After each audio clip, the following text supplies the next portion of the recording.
wabarakatuh. Salam dan bahagia.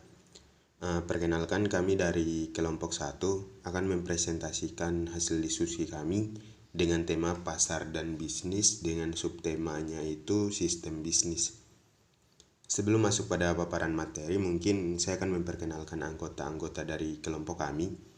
Yang pertama Monica Lorenza, yang kedua Neldi Darmian L, yang ketiga Elizabeth Lusitania Lotalosor, yang keempat Della Intan Pratiwi. Lanjut pada slide berikutnya. Di situ ada pasar bebas dan hak. Menurut John, pasar bebas itu adalah sistem pasar yang tak terregulasi, di mana manusia itu memiliki hak-hak alami, seperti hak atas kebebasan, hak atas properti pribadi.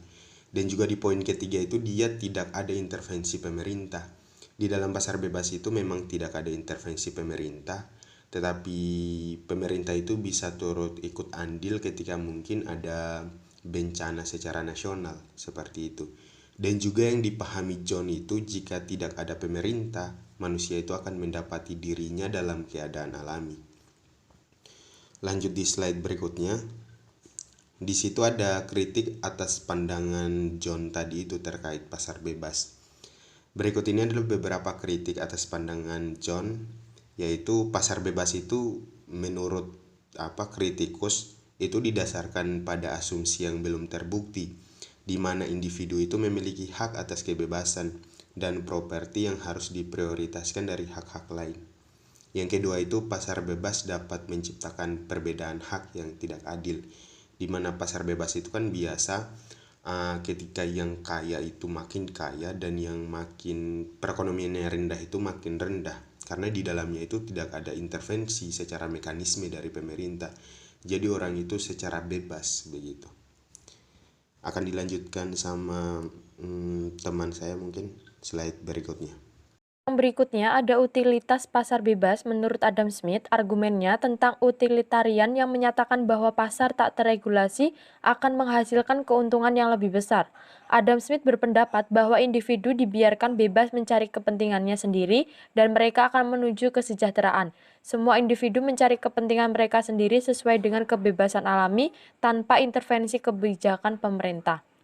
Untuk kritik terkait argumen dari Adam Smith tentang pasar bebas, argumen utilitarian didasarkan pada asumsi yang tidak realistis. Ia mengasumsikan bahwa kekuatan-kekuatan interpersonal persediaan dan permintaan akan mendorong turunnya harga sampai pada tingkat paling rendah, karena penjual sangat banyak dan masing-masing usaha bisnis ukurannya kecil, sehingga tidak ada satupun penjual yang mampu mengendalikan harga sebuah produk. Berikutnya akan dijelaskan oleh teman saya. Untuk yang selanjutnya yaitu kritik Marx. Yang pertama, Karl Marx pada tahun 1818 sampai dengan 1883 tidak diragukan lagi merupakan kritikus paling keras dan paling berpengaruh terhadap kesenjangan yang diperkirakan terbentuk dari sistem properti pribadi dan pasar bebas. Yang kedua, Marx adalah saksi mata pengaruh-pengaruh yang merusak dan eksploitatif dari industri pada kalangan pekerja di Inggris dan di Eropa. Dan yang selanjutnya fungsi pemerintah. Menurut Marx, yang pertama yaitu untuk melindungi kepentingan-kepentingan kelas penguasa.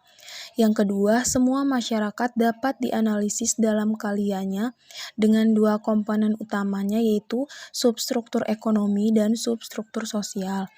Dan yang ketiga ada dua jenis hubungan industri, yaitu yang pertama, kontrol yang didasarkan pada kepemilikan atas bahan-bahan yang digunakan untuk memproduksi barang. Yang kedua, kontrol yang didasarkan pada otoritas untuk memberi perintah. Selanjutnya yaitu kesimpulan, ekonomi campuran. Pada dasarnya, ekonomi campuran mempertahankan sistem pasar dan kepemilikan pribadi, namun sekaligus bergantung pada kebijakan pemerintah untuk mengatasi kekurangan-kekurangannya. Transfer pemerintah atau atas penghasilan pribadi digunakan untuk menghilangkan aspek-aspek buruk dari kesenjangan dengan menarik uang dari kelompok kaya dalam bentuk pajak penghasilan dan mendistribusikannya kepada kaum lemah dalam bentuk tunjangan kesejahteraan. Selanjutnya ada sistem properti dan teknologi baru. Properti intelektual adalah properti yang terdiri dari objek-objek abstrak dan non-fisik, seperti program komputer atau perangkat lunak, lagu, gagasan, gambar atau suara digital, atau berbagai bentuk informasi lainnya. Demikian hasil diskusi kelompok kami. Wabillahi taufiq walhidayah. Wassalamualaikum warahmatullahi wabarakatuh. Salam dan bahagia.